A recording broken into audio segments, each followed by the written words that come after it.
Imagine a world in which children of all abilities learn, play, and grow together. A world in which ability does not stand in the way of making friends or dictate where you get to go to school or who you get to study with. That's what I do every day.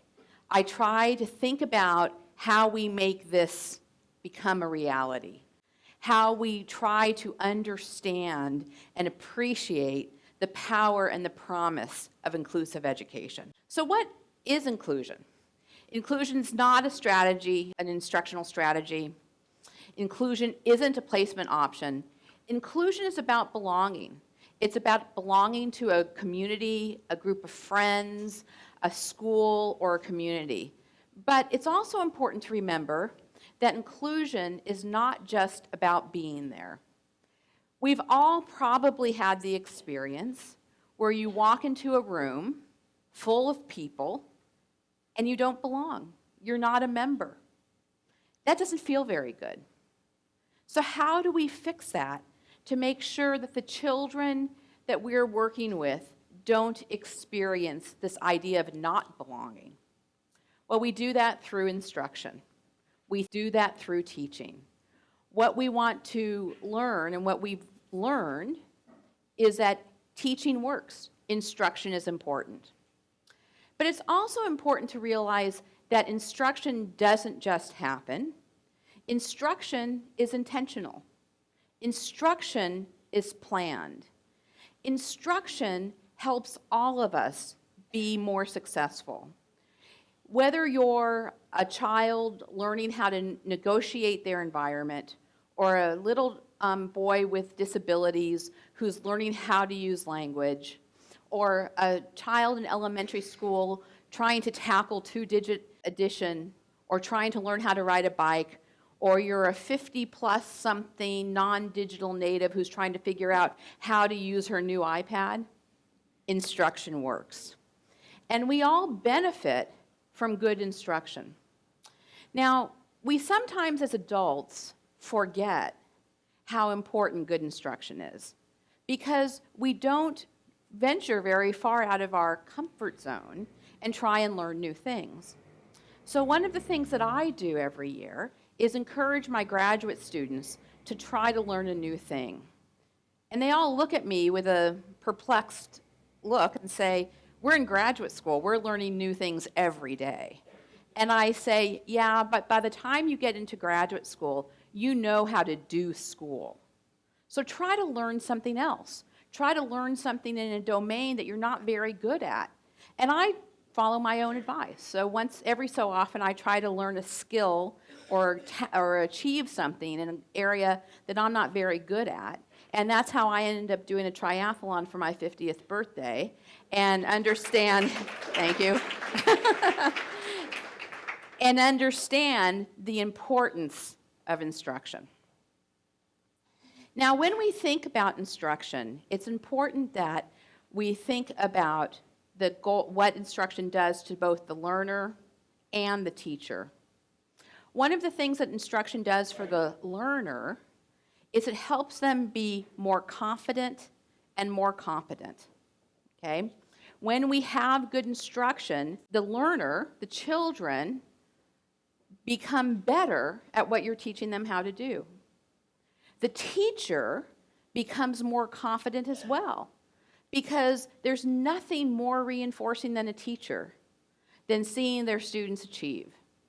And really, there's no way to make a child feel better about him or herself than to help them be successful in their learning. If you want to teach someone, you want to increase someone's self-esteem, teach them how to read. That's how you do it. Now, the thing about instruction, though, is that it's important to think about what you're teaching. Often when people come to see the inclusive preschools that we run at the University of Washington, they'll say to me, isn't it great? I can't tell who has a disability and who doesn't have a disability. That always makes me happy. But isn't it great the way that children just naturally interact together?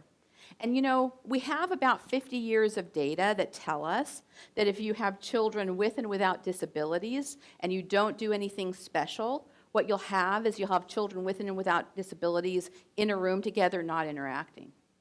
So if we want them to interact together, we need to teach it. If we want children to be helpful towards each other, to interact and be friendly towards each other, we need to teach it. If we want children to care about other people in their classroom, we need to teach it. And that teaching is intentional. The other thing about that teaching is that it's data-based. What I mean by that is that good instruction yields good outcomes. In fact, we like to think about it as saying that student failure is instructional failure. When a child doesn't learn what we want him or her to learn, it's because we haven't taught it to them in the right way. It's not because we're necessarily bad teachers. It's because maybe we haven't figured out the right way to teach it yet.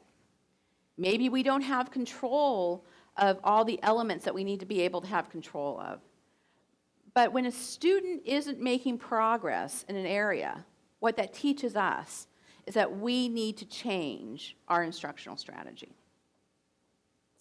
Well, instruction is important. It's only important if you're teaching valued skills, activities, and outcomes. When we are very interested in thinking about what children learn from being in inclusive environments. Now, when we started studying inclusion, I was working with some colleagues, and we studied about 35 children for 5 years. And these were children ranging from preschool to high school.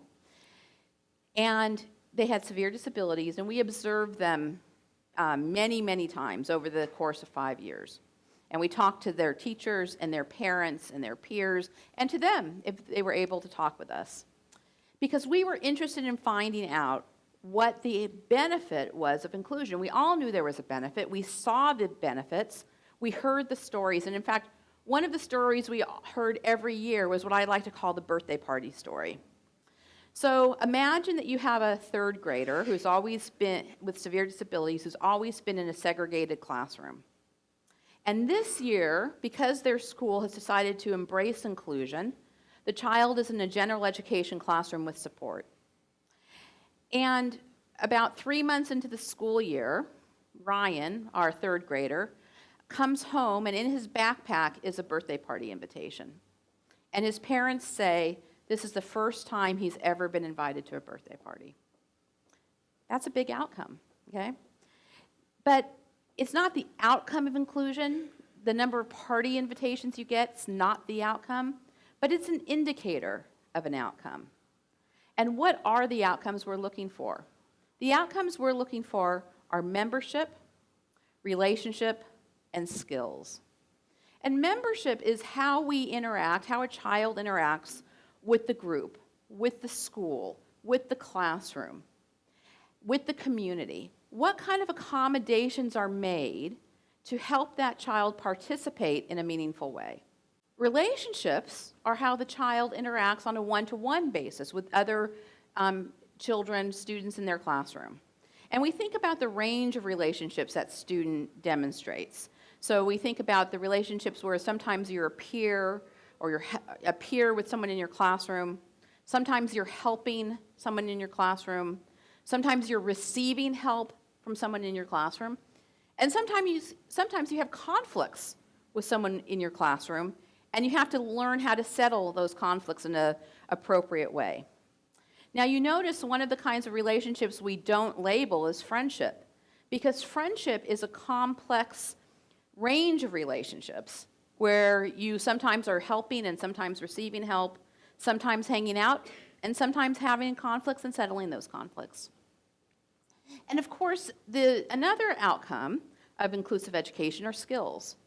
We don't want to ever not give enough credit to how important it is to learn skills, but skills by themselves don't help us accomplish great things.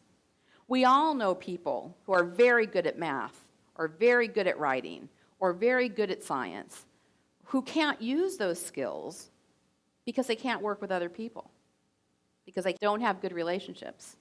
because they aren't interested in or don't have the skills to be a member of a group. So these things together are what we call inclusive education. So we've talked about what inclusion is. We've talked about how to promote inclusion. But now the question is, why do we care? Why do we care about inclusion? And I like to sum it up this way. Inclusion is the celebration of diversity put into action. If we care about diversity, then we have to do something to make this diversity come true. Just like we have 50 years of data about children with and without disabilities that playing together, that if you put them in a room and you don't do anything special, you have children with disabilities and without disabilities in a room not playing together.